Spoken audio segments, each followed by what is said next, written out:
The pitch is hit in the air to deep center. Sizemore going back, away back, on the track, at the wall. It's gone!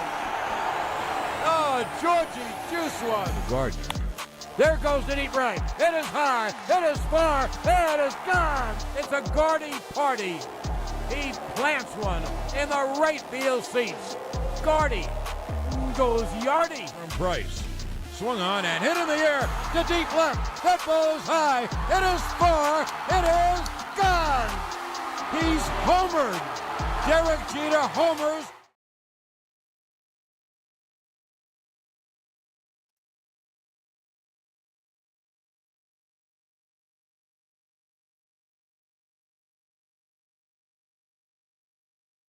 Uh-oh.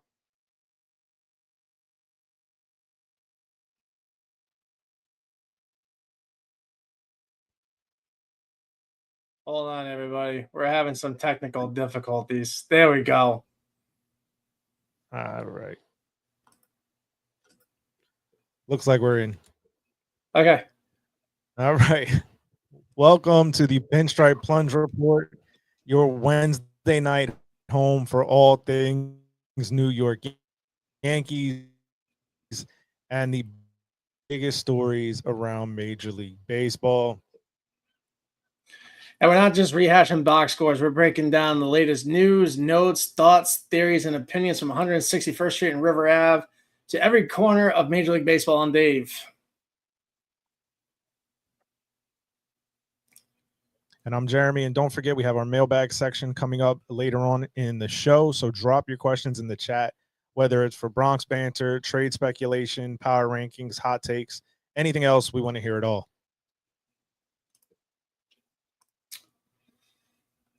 This is the Pinstripe Plunge Report. But before we dive in, don't forget to like, subscribe on YouTube.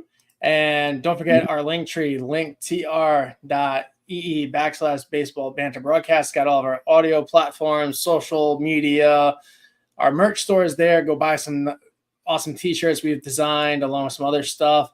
And also, if you're into sports cards, come get your fix with me on Whatnot. Gilly's House of Cards, all one word with the @ symbol. We run a lot of fun pull box shows and everything like that. So I picked up some fresh merch. I put it out on Instagram earlier, so check it out. But let's get into this. All right, we're hitting the leadoff spot.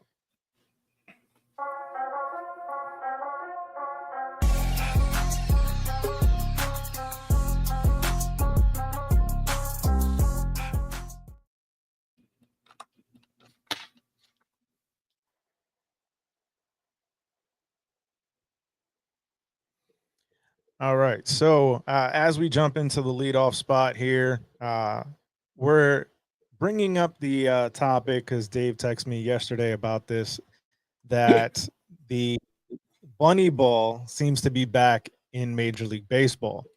And for those that may not know, a few years ago, home runs spiked at an all-time high. And it seems like we're heading back to that same type of atmosphere. So just a couple of quick.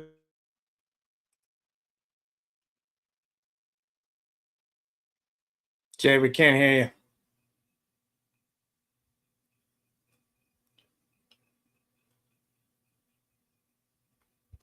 All right. So. Whatever you just said, we didn't hear you. You completely cut out.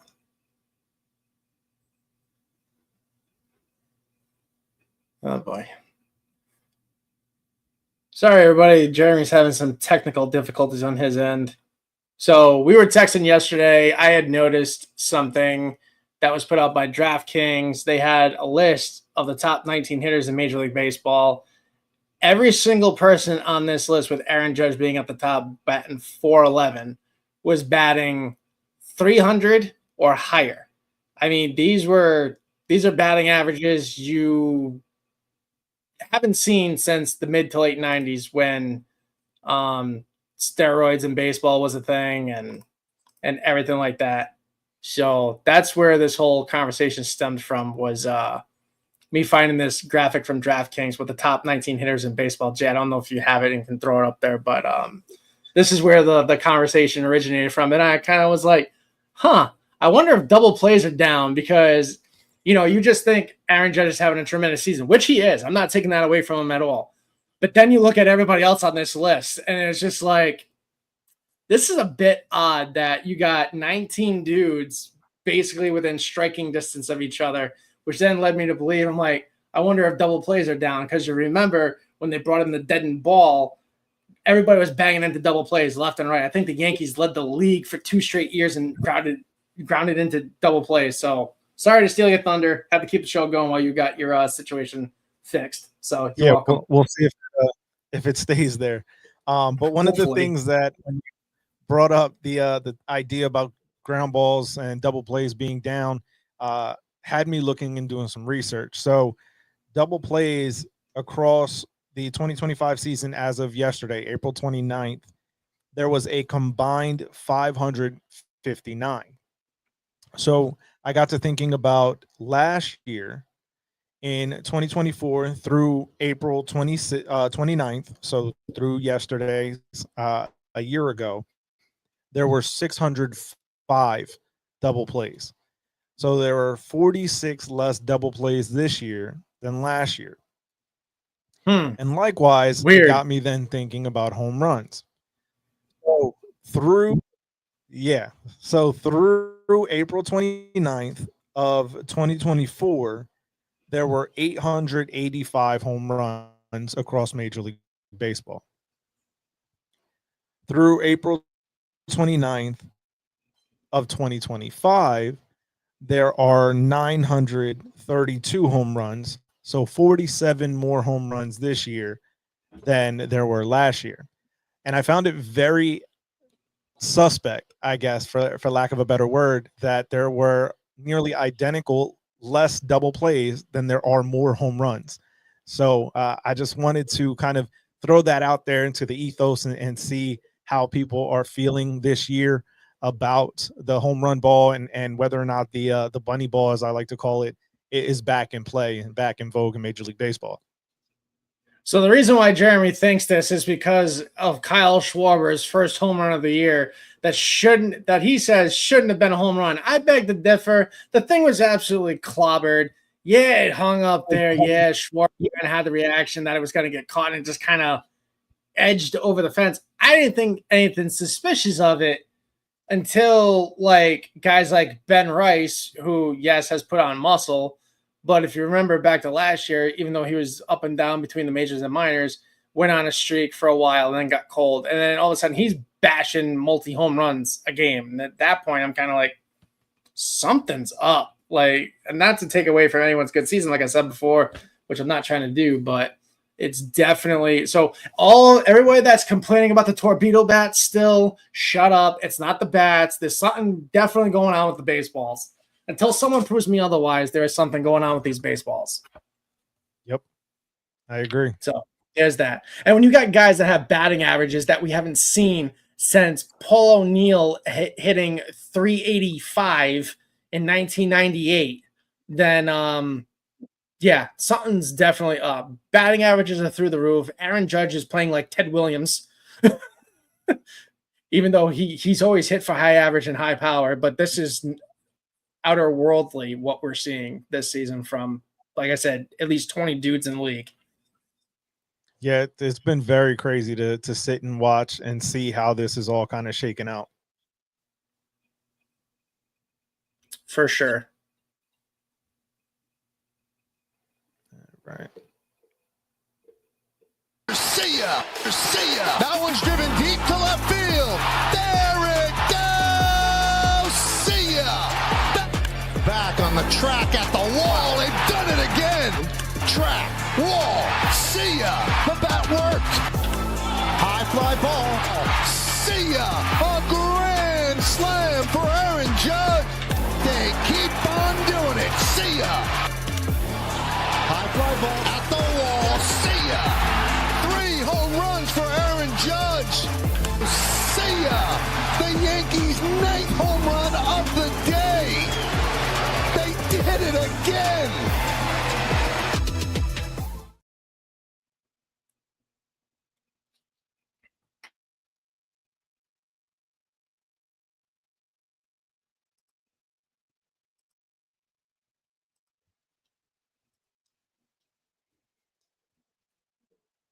So now as we get to kind of the meat of the order and kind of the idea for today's episode was looking at the fact that Cody Bellinger for the majority of the season has hit number 3 behind Aaron Judge or second right in front of him, depending on whether it's a righty or lefty on the mound.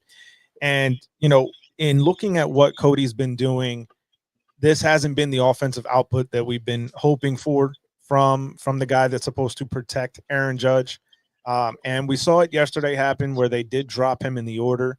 But the question for me for this video was whether or not it's time to permanently drop him down the order. Oof. I don't know, man. It's such a.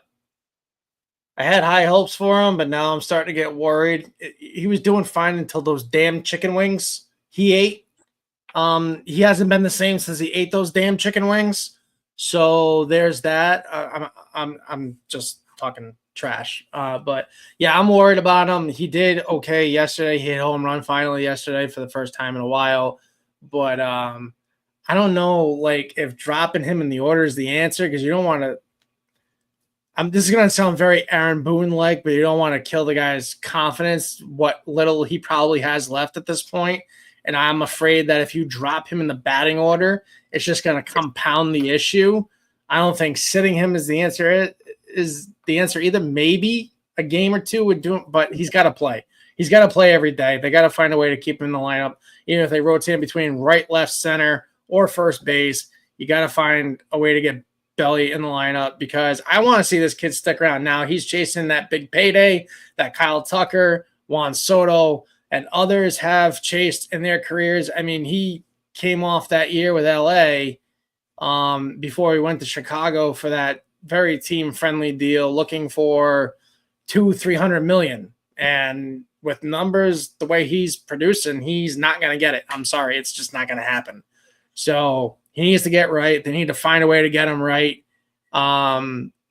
It's unfortunate because, yeah, he was supposed to be the guy to basically supplement what Juan Soto gave you last year, and he's not doing it. And he's not the only one. Austin Wells' offense has been down. I think he's batting like 205 going into yesterday. The only one really swinging the bat well is Trent Grisham and Oswaldo Cabrera. I mean, Trent Grisham is just playing absolutely out of his mind. We'll get to that later, but that's my thoughts on Belly. They got to get him right. They got to figure out somehow, some way to get him right. Yeah, I mean, I don't disagree. I think that when you look at what he was supposed to be, he was supposed to kind of help balance out the lineup, help kind of protect Judge. As of yesterday, for the season, Bellinger has a slash line of 206, 283, and 361. And for WRC plus, league average is 100. He's at 82. Yeah. So that's no bueno. Right. So these aren't the kind of numbers that you want for a guy that's supposed to protect Judge in the order. So that to me is where, dropping him down is a good thing. Obviously you're not going to bat him ninth. You're not going to go that crazy with it. But I think getting him out of that 2-3 spot, maybe into that 5-6 hole, kind of play around with the leadoff spot, the way the lineup tonight is. Goldschmidt, I mean, there is a caveat to this too. I mean, we've seen, managers like Joe Torre and Joe Girardi put guys that were slumping in the leadoff spot. Maybe that would be the answer, but you got to tell Trent Grisham, who's swinging probably the hottest stick out of a backup outfielder I've seen in the 38 years I've been alive. You're going to tell him, you got to go bat fourth? Maybe not a bad idea. Let Trent put a charge into freaking one with 3 guys on base and have it go for 4 runs. I mean, he's so hot. There isn't anywhere you can't put Trent Grisham in this lineup where he's not going to produce. I'd rather have Trent hitting home runs with dudes on base versus no dudes on base. So maybe batting him leadoff would be the answer to break him out of the slump, because then you don't have the pressure of, oh shit, there's guys in front of me that are on base, and if I strike out and there's 2 outs, already in the inning, well, that compounds that pressure. Not saying that Cody is weak-minded or anything like that. I don't think he is. His dad was a Yankee. He grew up around the stadium. He knows what the deal is. He wanted to play here, basically throwing himself at us like somebody else that's playing in Philly, unfortunately. So maybe batting leadoff is the answer. That's actually a very good idea. I had thought of that as well, thinking that if you get him in that leadoff spot, especially with Judge hitting behind him, we saw it did wonders for Soto's numbers last year, hitting in front of Judge. And with the base that Judge is on right now, absolutely, in my opinion, I think that that's a great potential spot for him. And I also think that could lengthen the lineup. If you go with a lineup where you have Bellinger leading off, Judge hitting second, Grisham hitting third, Goldie hitting fourth, and Ben Rice hitting fifth, and then left, right. Exactly. Switch and then you somewhere in there. Bottom. For sure. Well, yeah. Insert J-Dom or Waldo here. Exactly. And you have that, and you can go then at that point, Volpe, Jazz, Dominguez, Cabrera, and your lineup at no point is susceptible to another manager trying to bring in, a righty for this slot or a lefty for this slot, the way we've seen over the past few years with this team where they were so right-handed heavy for so many years. And it was just baffling to me that, yes, they were guys who could hit the ball opposite field, who had that type of swing, but at the same time, your ballpark is built for lefties. And this year was almost the opposite, and our left-handed hitting team against a right-handed against the left-handed pitcher has not been the greatest so far. That's where a guy like Giancarlo does, loom large as far as his absence is concerned. But at the same point, I think that this is a team that if they have that balance in the lineup, that's when it's going to be functioning at its best. And moving Bellinger into that leadoff spot could easily facilitate that. Yeah, and it's not so much Bellinger protecting Judge. It's now going to be the rest of the lineup protecting Bellinger, because without that pressure on him, they're going to have to get him out. They're not going to be able to dance around him because of what is looming behind him. So he's going to get pitches. He's not getting pitches right now because the guy in front of him is usually clearing it. And the guy at the top of the lineup is usually just leading off with a bash into the seat. So I honestly think batting on leadoff is probably the best solution for this. So whether or not Aaron Boone listens to us, well, that remains to be seen. Just kidding. I'm going to call him right now. Yeah, if only that was possible. But, I think I have a way to get to him. I have connects, as you well know. Yeah. Well, if we can get him on this show, that would be something otherworldly right now for us. So I have to scrub my social media real history before that happens. Yeah. Listen, we wouldn't pull punches with Boone. And he would give it right back, too. That'd be the funny part. Yeah, it'd be one and done in terms of his appearances on this show. Yeah, absolutely. Probably get thrown out of Yankee Stadium if he ever showed up either. Oh, yeah, that probably wouldn't be a positive. Yeah, y'all two, get out. Now, one of the other things we do in this segment is we kind of take a little bit of a recap and look back at the last couple of series since we were last on stream with you all. And so we look at the Tampa Bay Rays series, or the Toronto Blue Jays series, excuse me, where the Blue Jays came into Yankee Stadium. They took game one. The Yankees ended up taking the doubleheader sweep. And on the Sunday, offensively, 18 runs, 31 hits, 1 error, 23 strikeouts. They got caught stealing 3 times, so that's got to definitely improve. 18 RBIs, 14 walks, 27 men left on base. Again, this has been a reoccurring problem for this team. And 8 for 31 with runners in scoring position, which is a 258 average, which isn't the greatest, but it's not also the worst that we've seen over the last few stretches. So from there, through the first 2 games of this Orioles series, 18 runs, 29 hits, no errors, 4 strikeouts, 17 RBIs, 5 walks, another 21 men left on base. The Yankees are making an absolute consistent pattern of leaving a ton of runners on base. Bro, this has been our MO for how many years now? 7, 8? The entire Boone era. Yes. Yeah. It even goes back to Girardi. Yeah. That last, yeah. Yeah, I mean, that's one of the biggest things with this team right now is not being able to come up with those clutch hits. And that to me is what, not to continue to bring up about Juan Soto, but that was one of the things that he did well for us last year was being able to come up with that timely hit. and it started to filter, in my opinion, through the rest of the lineup. And so far this year, we've seen a lot of guys left on base, but through the first 2 games of this Orioles series, the Yankees were 11 for 31 with runners in scoring position, which is a 355 average. If we can start getting that more consistently throughout the course of the season, we'll be in a much, much better place.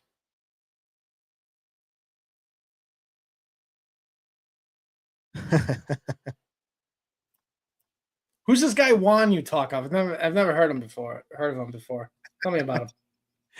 Yeah, but like I said, if we can start getting a consistent approach with runners in scoring position, having this team, and obviously 355 is a crazy average, right? But if we can get some semblance of consistency with runners in scoring position, if we can get to that 275, 285 with runners in scoring position batting average, we'll be in a much better position. Yeah, no, I agree. And it seems to be a trend across the entire American League. All the division leaders for all 3 divisions almost have identical records.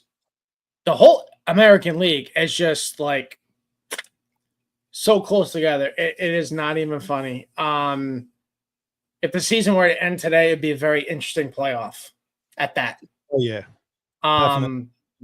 Yeah. So I don't think it's just us. It's just magnified because of who our team is, who we have as players, and they need to figure it out. Leaving 29 dudes on base is not okay by any means. But this is why I get on my effing soapbox about RBIs and batting average. And when I have some clowns that like to punch back saying, "Oh, it's all about OBP," and like, shut up. It's not about walks.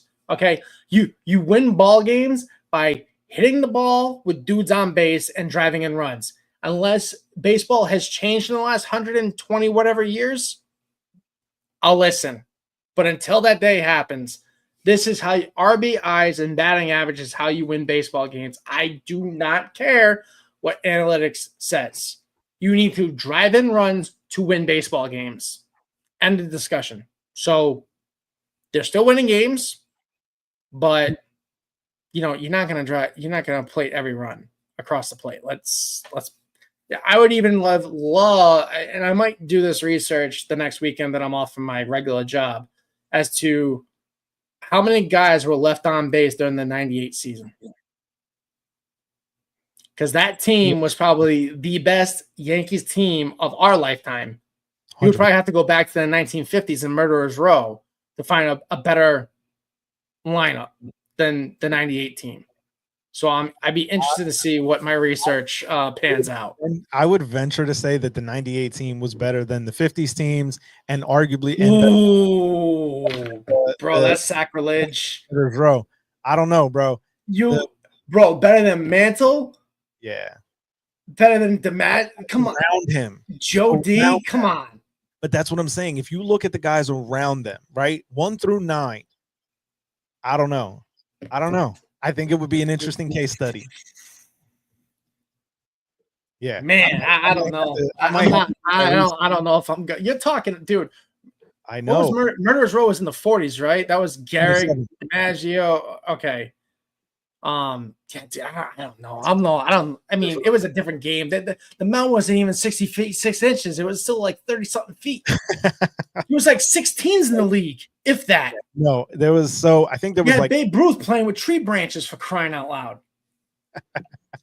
Yeah, like I said, I think 1 through 9, that 98 team is just something different, man. I don't know. I think I might have to do a case study on that and see. We will have to do a case study on Murderers Row 98 and 09 as to how many guys were left on base for each 3 of those teams. Yeah. I think that that'll be one of the research projects I have for this coming week, and take a look and see. But to piggyback on one of the points you just made, the records for the 3 division winners, as you said, are nearly identical. The Yankees, Mariners have identical records at 18 and 12. with the Tigers having the best record in the AL at 19-12. So I'm sorry, what? Yeah, the Tigers have the best record in the AL. It's crazy. Yeah, I just did the early observation on them about the fact that they've been playing so well this past. What did I say when we did our State of the Franchise episodes this all season? I said, don't be sleeping on Detroit and Boston, man.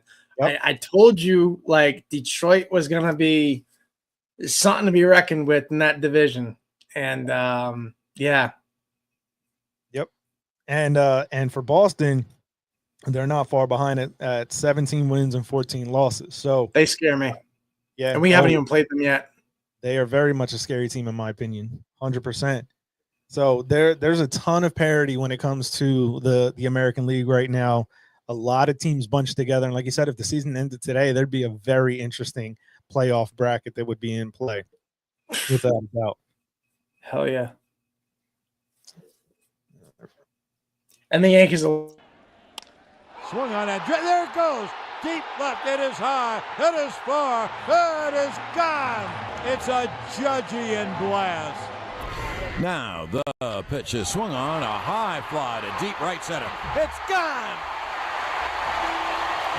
Derek Jeter hit one over the Modell sign in right center. All rise. Here comes El Capitani. Homer. I wish we could clone Derek Jeter. I honestly do. I wish we could just clone him and let him just play for another 20 years. Yeah, that would be a very interesting addition to this squad, having the two captains that we would have. Sorry, seeing some of these clips brings back memories, and I just get nostalgic. Like, yeah, like we had it good as kids, man. We really did. Yes, we did. Yeah, Jeet was nobody like it. Now, as we do in this section, we take a look and see where the current captain, Aaron Judge, is ranking in terms of his numbers. This man is putting up a season like we've never been. So a slash line of 412 for your batting average, 507 for those for on base, and a slugging of 728. Now, these are as of yesterday, with 9 home runs, 29 RBIs, 28 runs scored, 47 hits, and 20 walks. And he goes for good measure to add another home run and a single on top of that for his adding to his averages tonight. He's not hitting 80 home runs. You do realize he's well behind pace for this 80 home runs nonsense that you've imposed on him. I mean, granted, it's worked out in the batting average department, so I'm only going to half fault you on this one. But, you know, I told you were crazy. Listen, I still think that there's a shot. I cannot wait to roll back this bold predictions episode that we did and clip it and throw it out there at the end of the season to see how wrong you were about some of the shit you said. I mean, but could you imagine if I'm right about this one? Which one? Judge hitting 80 and us winning the World Series? Bro, if he hits 80 home runs, I will send you a very expensive bottle of something. Okay?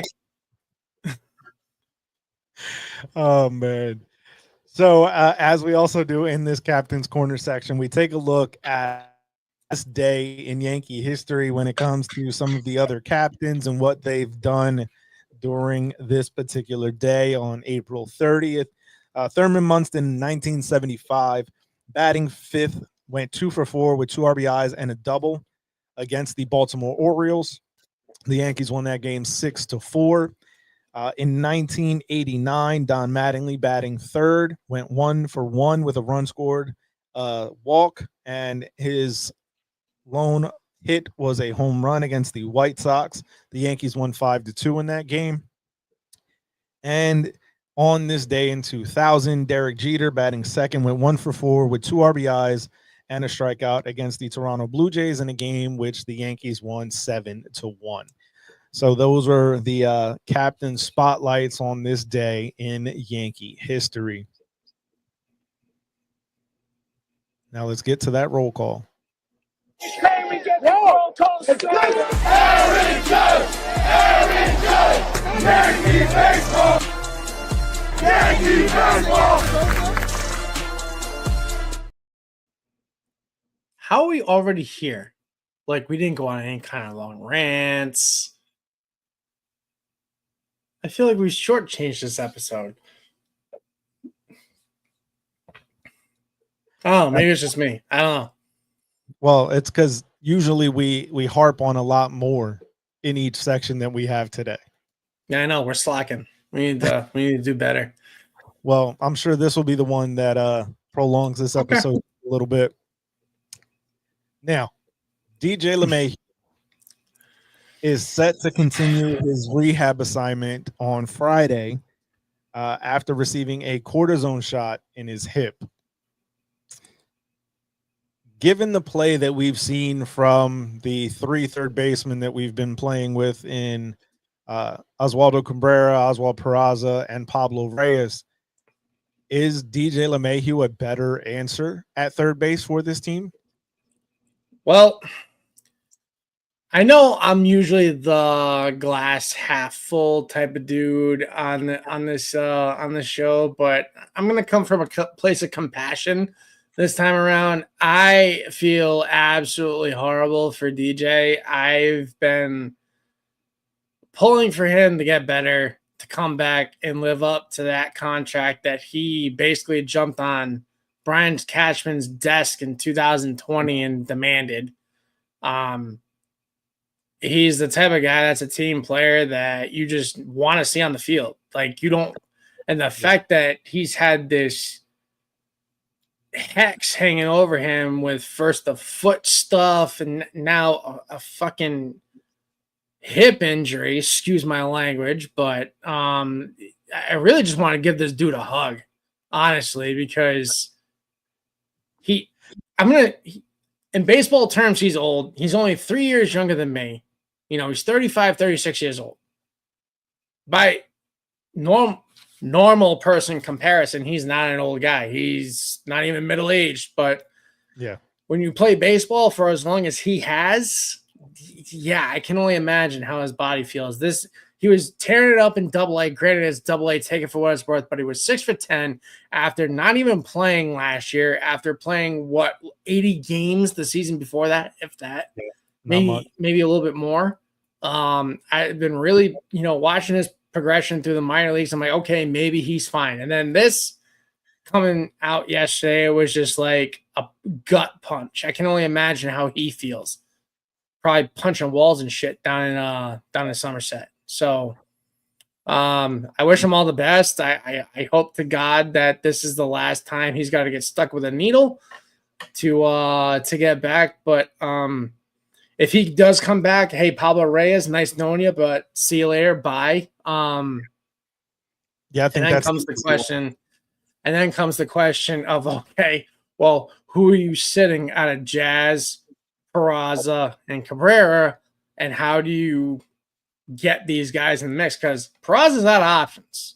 He has no minor league options left. They would have to outright him. He would have to accept an assignment to AAA, which we damn well know ain't happening. He has proven that he can go be a starting shortstop or a third baseman on any other 29 teams in baseball. And I guarantee you there is a handful of teams that would love to have Oswald Peraza on their team. I don't want to see that happen because I've been a fan of his since day one when they signed him out of Venezuela. So that's where I'm at on DJ. I hope he gets better. This just sucks all the way around. His no trade clause was up last year. Obviously, he's not tradable. I don't want to see him traded, but if it came down to it, hey, we gotta move on from you, then so be it. But it just sucks that bad things happen to good players or team players at that because he's a robot. He doesn't really socialize with anybody. If you watch the games, the machine.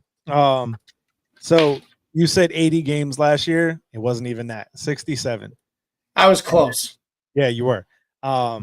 Actually, it was more than I thought. I thought it was less than that. But then for those that want the sabermetrics and the advanced analytics, he had which is wins above replacement. So how much better were you than a replacement level player? And -1.6. I was going to say it's definitely in the negative. Yeah. But to be a full run win and a half less. Like, so he deducted a win and a half compared to an average replacement level major league player. And like you said, this is a guy who's been a team player. This was a guy who, when he was acquired, was coming to be supposed to be a bench player for $24 million for 2 years. When they signed him, I was like, why? He's a starting second baseman. We already got Glaber. What the hell are you going to do with him? They were trying to keep him away from the freaking Tampa Bay Rays because that's where he was going before the Yankees jumped into the party and offered him. He was going to Tampa Bay. And they're like, nope. Don't want to face this guy. Defending NL batting champion at that when they signed him. Yep. Yeah, I mean, to me, in looking at what he was when he first got here, this was exactly what the Yankees needed: a contact hitter, a guy who was versatile, who could play anywhere, who could do anything, a guy to hit in front of Judge that was going to be a pesky at bat. It was very reminiscent for me of Brett Gardner. It was Clutch like a right. Yeah. So for me, that, it was a righty Brett Gardner, somebody who was going to be a pesky at bat, who was going to work, that 5, 6, 7 pitch at bat every time, and be a guy who's going to get on in front of Judge and force teams to have to pitch to Judge, because now you're not trying to have two guys on base, right? So to me, that's what LeMahieu was brought in here to be.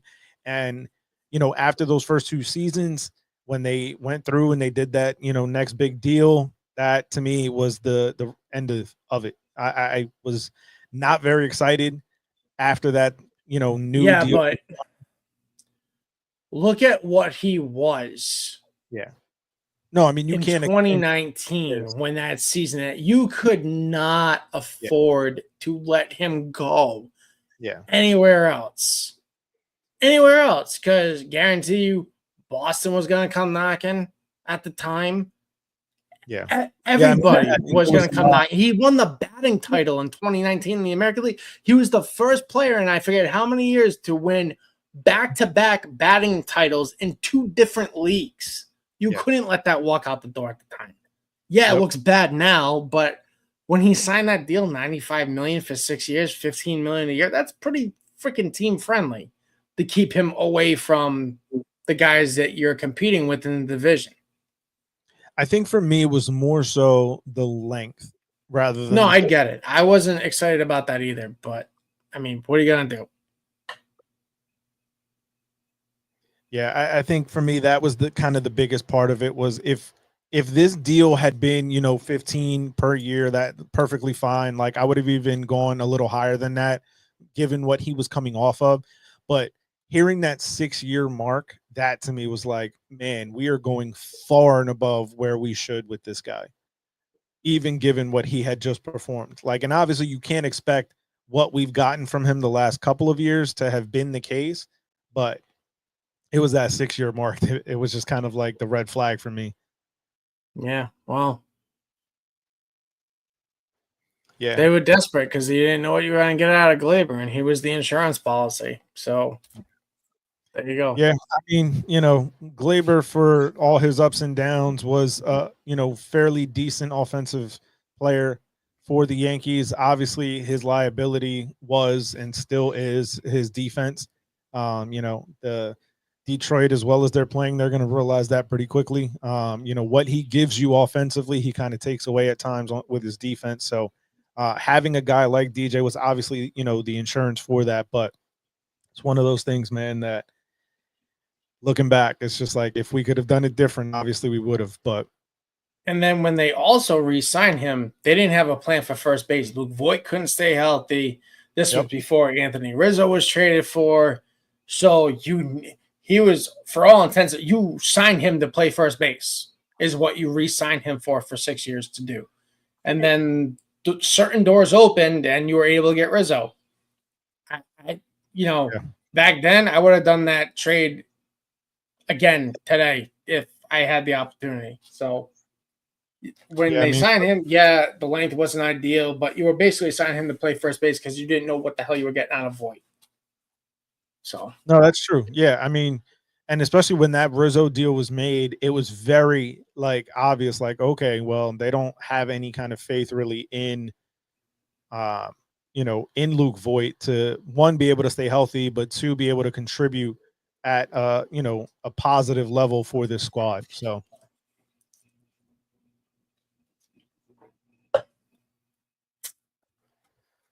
yeah, I mean, I think for this team, the comeback of DJ LeMahieu could be something that, at least emotionally in the clubhouse, could spark something. But I think that overall, it's still going to be one of those things where what he does on the field could potentially be the biggest indicator for this team of where we all ultimately go. Well, the biggest question for me is, so say him and Giancarlo coming back at the same time. Okay, bye-bye Pablo Reyes. You really going to send Ben Rice back to AAA after the season he's been putting together? Like, Absolutely. how do you finagle that? Yeah. So it's actually funny that you bring that up, because earlier today on MLB Central, they were talking about that. When Giancarlo comes back, what is going to happen with Ben Rice? And Mark DeRosa popped, an interesting suggestion in the air.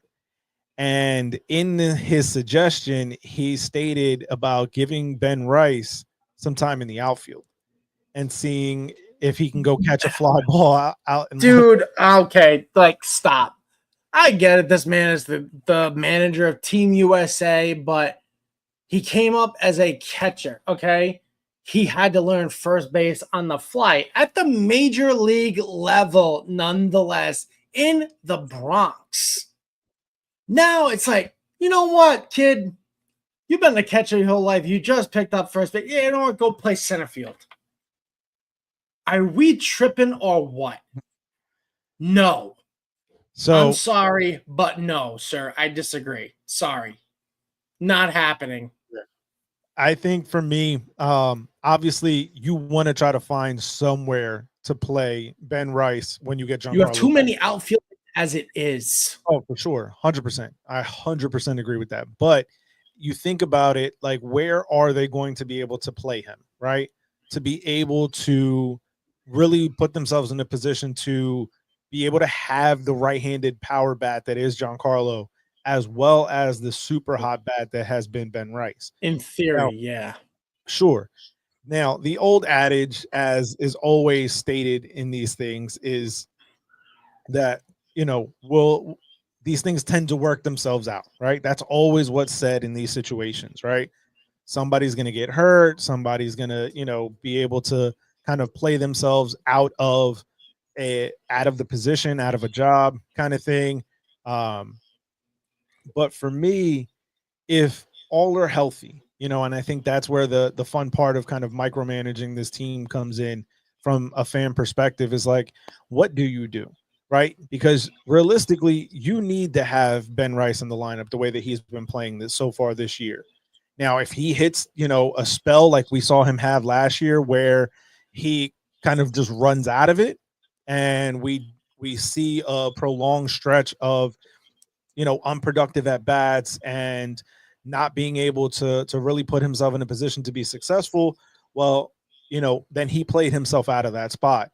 And the return of Giancarlo kind of is much more easily acceptable, right? Where do we go in your mind with a hot Ben Rice throughout the course of the year and Giancarlo? I don't know. Situation would dictate that Paras is the odd man out. Unfortunately. Right. On the roster, sure. Unless but I'm saying lineup. Where are you going to play Ben Rice? Oh, man. Well, Michael Kay and O'Neill and Girardi were talking about how Aaron Boone did say he was going to get time behind the plate. When? I don't know. I mean, he is a catcher by trade. Technically, we have 3 catchers on this roster. He was working with the pitchers in spring training, which is a plus. But JC Escara isn't exactly getting playing time as it is because of Wells being a young stud in his own right and playing almost every day. Sure. I think at least 4 out of 5 during the week. I don't know. I don't know. Like, you don't want to do him a disservice by sending him back to AAA, but you don't want to put all your eggs in one basket with Giancarlo because he has said he's still playing. He's still taking BP with pain in his elbow. To me, those elbows are a ticking time bomb. One bad swing of the bat with that violent swing of his, and he could be out for the rest of the year. So I don't know. Truthfully, I have no idea. It's going to be interesting to see what they end up doing because, like you said, the elbows on Giancarlo are a ticking time bomb. You don't know when exactly they're going to get into this position where it's going to be too much pain for him to be able to manage, right? Because right now what they're saying is not that the pain is gone. It's that it's at a level where he can tolerate the pain. It's just like Judge's toe. Yeah, right. Which is another thing I completely forgot because of how good Judge is playing. I know, right? And they don't even talk about it, but they told him straight out when he ran into that wall in Dodger Stadium, you need surgery. He was like, no, fuck that. I'm going to keep playing. Okay. Right. Same thing. They gave him the PRP injections, the same thing they did with Stanton. And the only difference is Judge doesn't talk about it. People in Stanton's camp has said it's still bothering him. So take that for what it's worth. But, we're also talking 4 years in age difference also. So take that into account. Yeah. So we'll see. I mean, it's an interesting topic of debate when it comes to figuring out what this lineup is going to look like in, hopefully a few weeks to a month or so's time if we can get Giancarlo back that quickly. Because like I said, I think against lefties, we've shown as a vulnerable team. And getting Giancarlo back would help kind of negate some of that negativity against lefties as we've seen.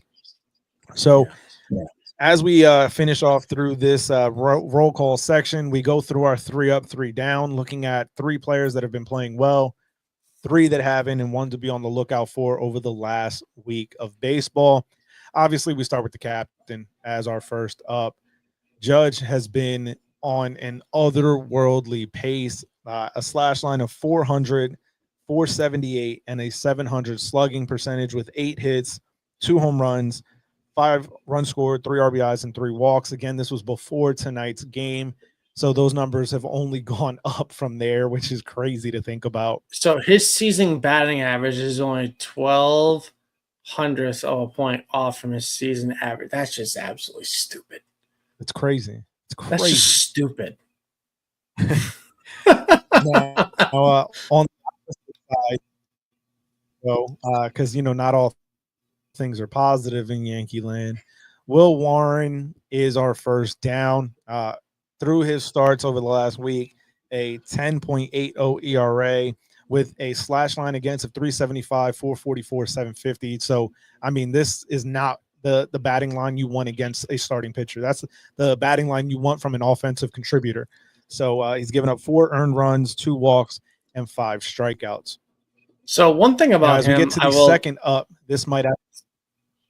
So I got something to add about this. I don't want to say he was overhyped, but I'm just not sure about him quite just yet. He's too good to be in AAA, but not good enough to be in the majors yet, I think. I think he's just kind of there by default because of what happened to Chase Hampton. If Chase Hampton doesn't have Tommy John surgery last year, this is probably a different story. Though I think Cam Schittler and I think, who the hell are the 2 they drafted? Ben Cunningham is probably a little bit closer than, Hampton is. But, I don't know. I'm still unsure about Warren at this point, being a starter in the majors. Maybe they might think about converting him to a reliever when Clayton Beeter gets healthy. We'll see. But I don't think he's a starting pitcher. Yeah, it'll be interesting to see what they decide to do when Luis Gil gets back. Carrasco that too. Carrasco's been okay. Some starts he's been bad in others. Very similar to the production we've seen from Warren. So it's going to be really interesting to me what they decide to do when Luis Gil gets back. Hey, man, as long as it's not Marcus Stroman on that mound, I could really care less. I'm sorry. After his last start, I'm like, I'm over it. Move on. He can stay on the IL for as long as for the length of this season. I don't give a shit. But yeah, hands down, anyone but Marcus Stroman at this point. All right, now as we get to the second up, it is the Yankees shortstop Anthony Volpe. Over his last week of play, he's had a 400, 455, 800 slash line with 8 hits, 5 doubles, a home run, 4 runs scored, 4 RBIs, and a walk to add into the line. So, for all the talk of there's a lot of Volpe haters out there, this is obviously not going to be a sustainable run to see Volpe hit 400 for, a good portion of the year, right? But if we can get a Volpe that has a 260, 270 batting average, we're going to see a lot more contributions from this kid. And I'm very big on Volpe, and I think that he's going to find himself in a position where he can be a very good Yankee for a very long time. So hopefully we can see more stretches on this positive type of note for Volpe. Now, as we get to the second down, it is the former closer who's now currently in the ball game as we speak, and that's Devin Williams. He lost his closer role. He's got himself over the last week an ERA of 27.00. Obviously, that was before his outing tonight. So when you look at a guy who was arguably the best closer in baseball, according to some metrics and some prognostications before the season started, to be in a position like this, to kind of lose out on that role and have to work his way back into it, I think he's putting a lot of pressure on himself. We spoke about Devin at great length last week, so make sure you check out last week's installment of the Pinstripe Plunge Report if you have not checked it out already. But I think that this is a guy who's kind of going through a lot in his head, trying to live up to expectations. And I think that, pulling him out of the closer role, letting him kind of build back into it, will allow him to kind of find himself into a position where he either has it or he doesn't. And going into what is his free agency season, this is his walk year. So he's going to want to have a big showing. And I think that's part of what was weighing on him. So kind of having to work his way back into the closer role that the Yankees expect him to get back to. It wasn't like when they pulled Clay Holmes last year out of the closer role. That was done. That was it. It wasn't happening. He wasn't getting the job back. Luke Weaver not only was grabbing hold of that and running with it, it was not going to be relinquished. This is a move that the Yankees made with the expectation that Williams was going to take that closer role back. Mostly, I think, because they want to be able to use Weaver in those higher leverage spots, for multiple innings, for an inning and third type of situation, not just leave him locked in as the 9th inning guy, but at the same point, being able to kind of work his way back into a position of success is going to be something that is significantly better. So, and as we say that, a strike him out, throw him out situation gets Devin Williams out of the inning for the Yankees. And as we get to the third out, it is. Hold on. Back up. Back up a minute. Hold on. About him. I got something to say, as usual. I don't think he's a closer. I don't. I am not convinced. I am not convinced. He has pitched in the NL Central his entire career. Huh. Take that for what it's worth. The whole best closer in baseball thing gets thrown around way too much, in my opinion.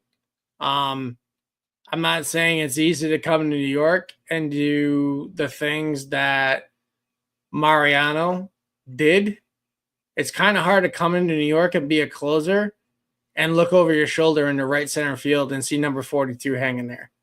For sure. So Luke Weaver has ice water going through his veins. I am convinced, as much shit as I talked about him In years past, this kid's a closer. I'm sorry. Hands down, he's done it on the biggest stages, despite the home run by Junkinsey Noel in the ALCS, which I think is still probably traveling. Luke Weaver is a closer in Major League Baseball. Devin Williams is not.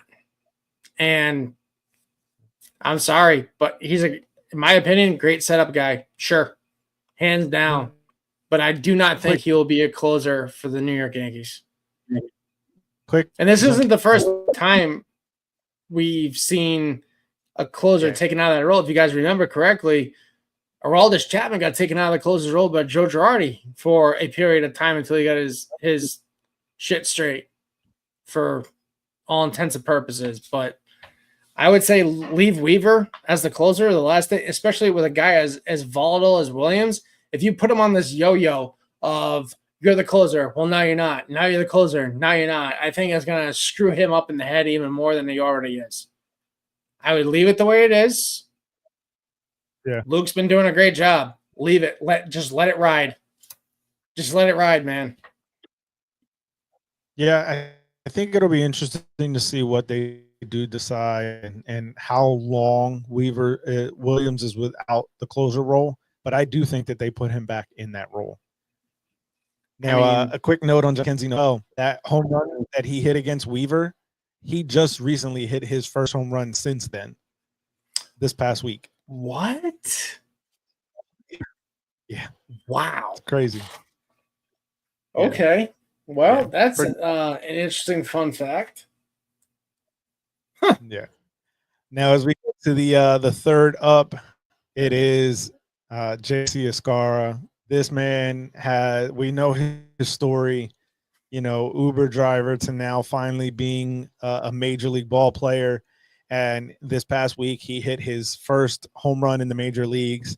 So shout out to Escara, just to be able to hear his story and to, see the emotion when they told him that he was going to be making the roster, and the team, at Yes recorded the conversation with his mom when he told her that he was going to be a major league ball player. It was just such a heartwarming story for anybody that's just a baseball fan. You don't even have to be a Yankee fan to have enjoyed that moment. And to see him hit his first home run, and you could see just the pure joy and adulation on his face as he's rounding the bases. And for everybody in that dugout, it was just such a big moment. So shout out to JC. That was an awesome moment. And another fun fact, he was high school teammates with Nestor Cortez down in Miami. The Hialeah kids. Yep. So, and he said about Nestor, he was nasty then, and he's still nasty now. So, good for him, man. Like, honestly, it's a swan song in baseball. He went from being drafted by the Orioles to bouncing around as a minor league free agent, finding himself an independent ball, being a substitute teacher, playing unaffiliated baseball, and driving Uber. Those of you who hate on Uber, don't do it. Don't hate on Uber. I drive Uber too. Okay, it's easy money. Shut your mouths. When you're in a pinch, don't judge. But I'm happy for him. So let's hope it keeps going. What he's done is not easy to do. Absolutely. Not at all. Not at all. To be able to be that far removed from professional baseball and work his way back the way he has it's a wonderful story. Yeah. Now, as we get to the third down, however, this was a guy that you mentioned earlier as being red hot. He's kind of found himself in a little bit of a cold streak. I will not allow any Trent Grisham slander on this podcast, Jeremy. No slander. Listen, we have the numbers, right? So we're just going to run through that because there are some positives here. So the batting average that you so boastfully claim is such an important statistic is 222. An on-base percentage of 300. Now, this is where it gets positive. A slugging percentage of 556. He does have 4 strikeouts, but he's got 2 home runs, 2 runs scored, 2 RBIs, and 2 walks to his credit. So, obviously, some good notes, some bad notes there, but this is a guy that when you look at the way the team played over this past weekend and into these first 2 games against Baltimore, that's where we find ourselves right now. with Trent Grisham on the downside. He's still the best fourth outfielder in Major League Baseball. I don't give a damn what anyone says. Seeing this from him right now really pisses me off that we played Alex Verdugo in the playoffs while this guy sat on the bench picking his nose for all we know, while Alex Verdugo couldn't hit his way out of a wet paper bag in the playoffs. Ooh, yeah. Verdugo plays great defense. Who gives a shit? You're trying to win baseball games in October. So, I mean, Grisham plays better defense. Yes. Well, yeah, that too. So stick his ass in left field. Yeah. You play center, you play left. Bellinger has proved that. Yep. And speaking of Bellinger, the guy to be on the lookout for is Cody Bellinger. Over the past week of baseball, 333, 458, 667 slugging on his slash line with 6 hits, 3 doubles, a home run, 4 runs scored, 4 RBIs, and 5 walks, and he threw in a sac fly for good measure. So that's a guy to take a long look at and pay attention to see if we can spark Boone into moving him into the leadoff spot and really get him going. So we've seen some positive notes from him over the last week. I'll shoot him a DM. We'll see how that all shakes out. Booney, you need to do this. Yeah. So you heard it here first on the Pinstripe Plunge Report. Thanks to the Baseball Banter Broadcast. All right. So let's run down and take it around the horn as we bring this down towards the end here. Ground ball. Alex Rodriguez steps on second. Go to second for 1. On to first. It's the around the horn. Triple play.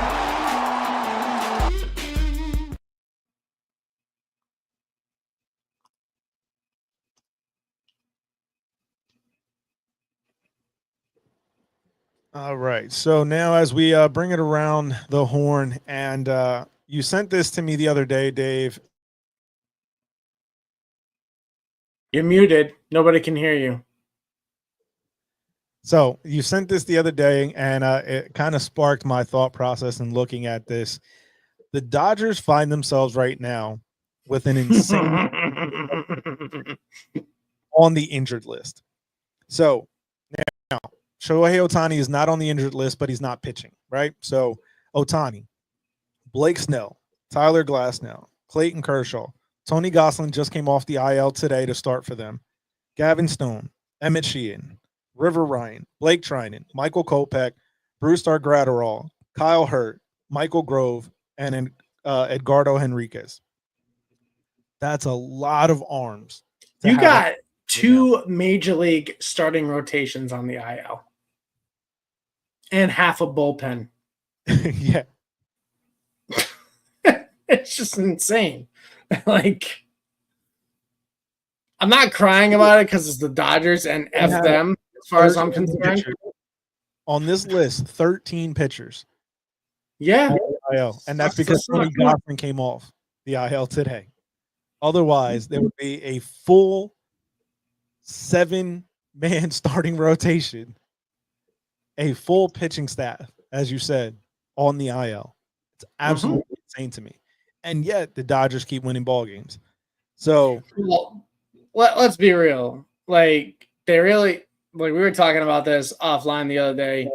They've played the Marlins, they played the Cubs, the Rockies, the Rangers, Detroit. My opinion, they really, I'm not trying to take anything away from these other teams, but some of those teams aren't exactly the best talent-driven teams out there. And let's be honest, their offense is what's literally carrying them to win ball games. Betts, Freeman, Edman, Teoscar Hernandez, Conforto, all those guys are definitely carrying this team. Yeah, I don't disagree at all. I think that this team is built on their offense, and they augment that with their pitching. And they kind of just have to hold it together because the offense is going to bludgeon teams. I mean, just today alone, right? When you look back, and obviously, and I saw this going into this series, the Dodgers versus the Marlins, it is the widest discrepancy of payroll in the history of Major League Baseball. So let me see if I can find the actual Last note. time the Marlins spent more than $60 million on player personnel. Yeah. You beat the Yankees with a $50 million payroll in 2003. Well, but and look at that team. Money was different. Money was different then, right? So No. If those guys for that 03 Marlins team were to play today, you're looking at several guys earning over $100 million. no, for sure. But what I'm saying is that if you look at what the top payrolls were then to what it is now, it's a very different number. The Dodgers have a payroll of $476 million. The Marlins, 69. The largest discrepancy and wage gap in terms of payroll of $406.5 million, the largest in Major League Baseball history. That's what this past series was for the Dodgers. And when you look at the play on the field, it showed, right? So it was a 3-game set for the 3-game set, right? Game 1 went 10 innings. The Dodgers won 7-6, right? So it just goes to show their pitching staff, not the greatest. Then you have game 2, 15-2. And then you had game 3 today, 12-7. So they whooped up on the Marlins, who are our team that you're expected to beat. And they did so in offensive fashion. It was not any kind of pitching matchups or close pitching matchups. And even the game where they held the Marlins to just 2 innings, it was the worst start from Sandy Alcantara, obviously in his return to the mound after injury last year, but one of his worst starts of his career, where he pitched just 2 2/3 innings, gave up 7 runs on 7 hits, had 5 walks in the game. So that's not the Sandy Alcantara that we're used to seeing. Obviously, he's working his way back from injury, but nevertheless, that's the kind of performance that the Dodgers were able to put on him offensively. And in that game, it was a bullpen game for them, because right now they don't have legitimate starters. That's why we're hearing Clayton Kershaw's name as far as returning much, much sooner than was originally expected. They weren't really expected to see Kershaw until July, maybe should have just retired. Yeah, but for Dodgers fans, I'm sure this is a welcomed addition. But when you look at it in terms of, he is now a full-blown necessity. So instead of a guy that was looked at as a luxury for this team going into the season, he is now a necessity in that starting rotation. And what we've seen recently from some of these older pitchers, that are on their way out of the league, i.e. your Verlanders, your Max Scherzers, and now Clayton Kershaw, things have not necessarily been going quite well for them in terms of the overall production that we've seen out of them. So it'll be interesting to see what Kershaw has when he does make his return for me. But I just want to know your thoughts on where you see this team for the Dodgers going in terms of their pitching staff. Well, you know me, because of what they did to us in the World Series, I hope they literally crash and burn. But be that as it may, I don't know. I mean, they play in a not exactly weak division anymore, considering the Diamondbacks and the Padres have been making noise the last few seasons.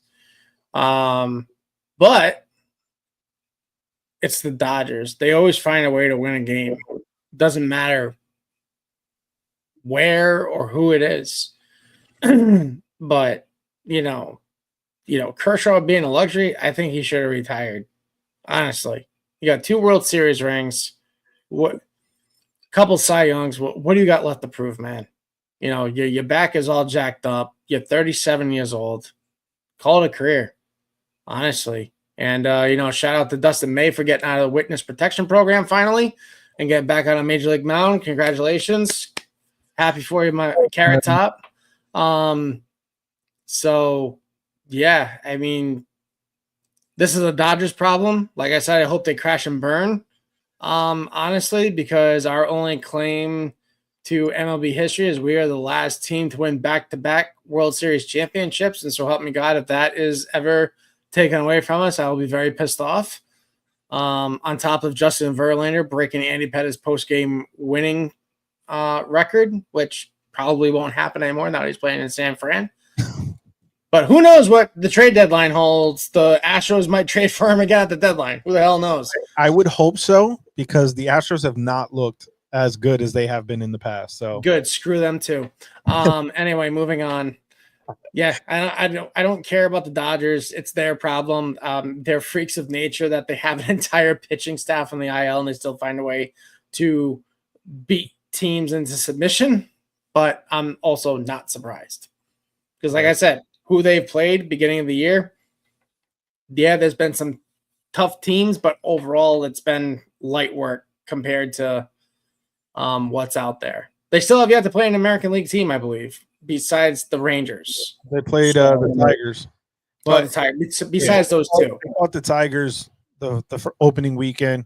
So I think that was more so they caught them. We'll see what happens when we go to Dodger Stadium later on this year. So yeah, I think it'll be interesting to see because, like you said, they played the Tigers opening weekend, and I think the Tigers didn't catch fire yet. Then the Braves, who have been struggling all year, they played Philly. Another one.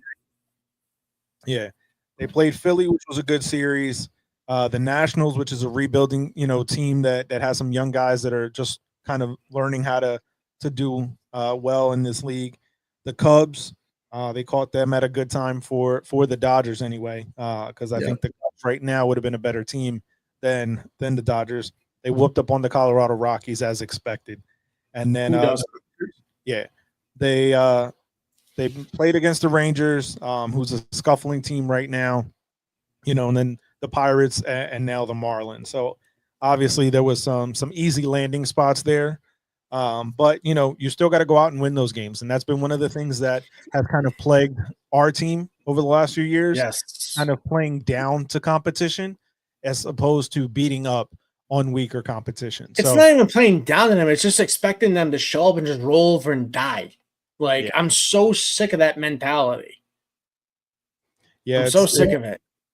Yeah, it's not a positive mindset for a winning type of organization. So if we're going to be a team that is trying to be a World Series contender, you have to be able to beat up on those weaker teams. And that's the one thing that even despite all the arms that they have on the IL, the Dodgers have been able to do is beat up on those weaker teams. So for the Yankees, it's going to be something that they're going to need to figure out to be able to put themselves in a position to be successful. So. Yep. Without doubt. Let's walk it off. Jeter hits it into right. Back at the wall. Game over. As Boone hits it to deep left. That might send the Yankees to the World Series. Boone, a hero in Game 7. 2. Swung on and hit in the air to deep left field. That ball is high. It is far. It is gone. It's a game-winning walk-off 3-run home run by Aaron Judge. That one's drilled to left field. Is it high enough? See ya! A walk-off grand slam, and the Yankees win. Judge hit 60, and the Yankees win in walk-off fashion. God, John Carlin needs to come back. Yeah. If we can get Giancarlo back, man, a healthy Giancarlo can do a lot of wonders for this team. So, Dave, as we bring it to a close and we get ready to walk this off, any kind of closing thoughts? We need to hit better. Yeah, just overall hit better and just keep doing what we're doing. That's literally it. Reinforcements are coming, if you can believe that. We still got some dudes out. LeMahieu, Stanton, J-Lo for starters. We didn't even get to touch on Loaizaga. That's going to be a big boost for this bullpen. Stroman, who cares if he ever comes back? I really could care less if he does. Luis Heel, it's going to be very interesting to see what you get out of him and how they manage him going forward. Yeah. Like I said in our State of the Franchise episode, I believe it was the Tommy John surgery combined with going through a full season, combined with a short off season that precipitated this injury. Basically, I think his body's running in overload mode and just, fell apart. Unfortunately, in spring training before the game started.